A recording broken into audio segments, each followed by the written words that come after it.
मंगल सूत्र प्रकरण 2 आध्यात्मिकता से पहले मानवता।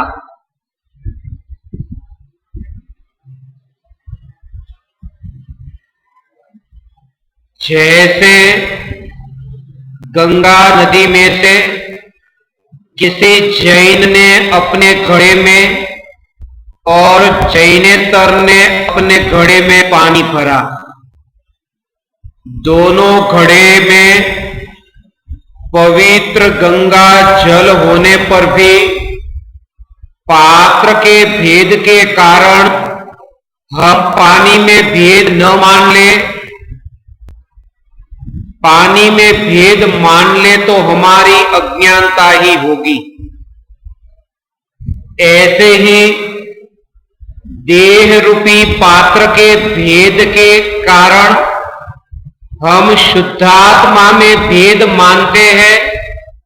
इसी अपराध के फल में अनंत संसार परिभ्रमण किया है और अनंत दुख भोगे हैं।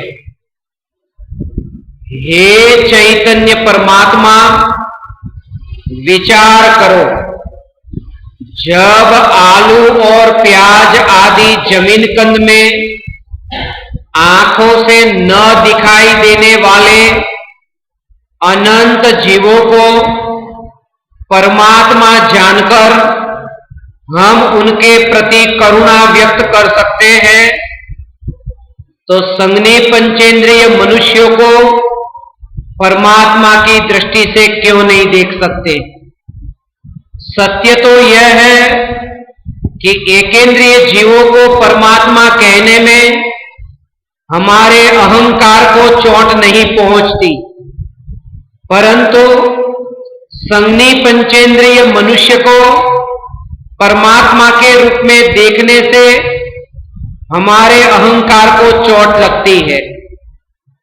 अनछने पानी में असंख्य परमात्माओं की गिनती तो हम सरलता से कर लेते हैं, परंतु दिगंबर और श्वेतांबर या डेरावासी और स्थानकवासी आदि भेदों से हमारी दृष्टि ऊपर ही नहीं उठ पाती।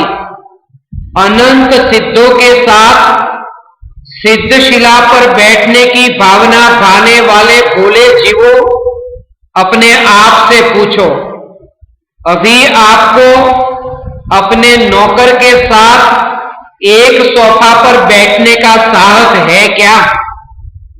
याद रहे, किसी व्यक्ति विशेष को नहीं, परंतु वस्तु स्वरूप को लक्ष्य में रखकर इस सत्य का स्वीकार करना।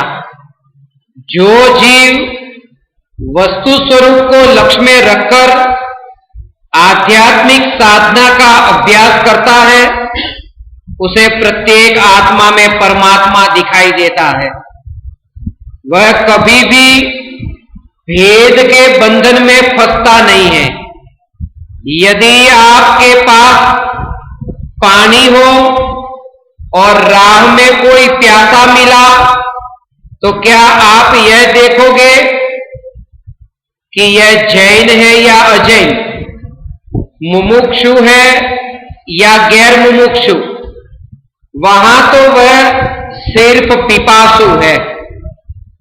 जब लौकिक पिपासु में भेद का आग्रह नहीं रखते, तो अलौकिक चैतन्य रस के पिपासु में भेद कैसा? सार यही है कि आध्यात्मिकता से पहले मानवता होनी अनिवार्य है। महावीर भगवान का जीव पूर्व भव में सिंह की अवस्था में वन में मांस खाता था, परंतु चारण रिद्धिधारी मुनिराज ने उस सिंह को भी उपदेश दिया, यदि हम इस विराट दृष्टि प्रदान करने वाले सर्वज्ञ प्ररूपित धर्म को संप्रदायों में न बांटे तो अनेक पामर पात्र जीवों को सत्य तत्व की प्राप्ति हो सकती है। किसी जीव की पात्रता का क्या? अरे कोई भी जीव वितराग वाणी को सुनने के लिए बैठा है, यही उसकी पात्रता है। दूसरे जीवों की पात्रता का निर्धारण करने वाले क्या कभी अपनी पात्रता का विचार करते हैं? हे चैतन्य परमात्मा, किसी भी जीव का हीन मूल्यांकन न कर, स्वयं के अहंकार को छोड़कर विशाल दृष्टि रख। जीव के सभी प्रकार के आग्रह छूटने पर ही ऐसी अपूर्व दशा तब ही प्रकट हो सकती है। विमान से यात्रा करते समय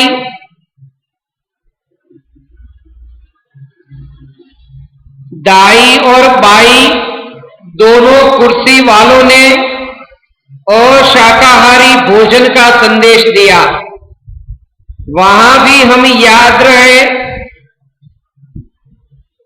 कि वे मांस खा रहे हैं, ये उनकी चारित्र की कमजोरी है और मैं उन्हें पापी के रूप में देख रहा हूं, यह मेरी श्रद्धा संबंधी कमजोरी है।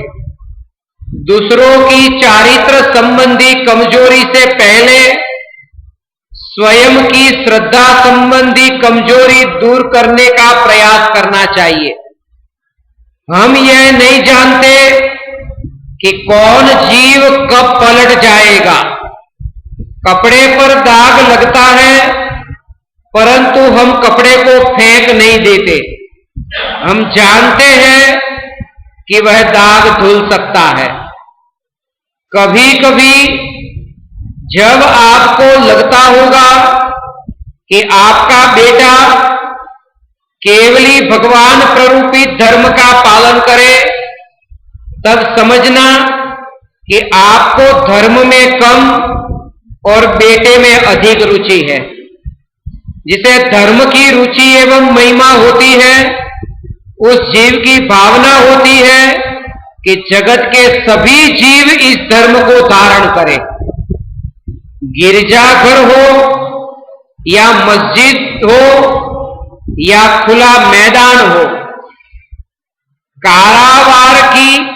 कारागृह की चार दीवारों के अंदर हो या बाहर हो, जिज्ञासु के सामने सत्य प्ररूपित करने में भय क्यों, आग्रह क्यों?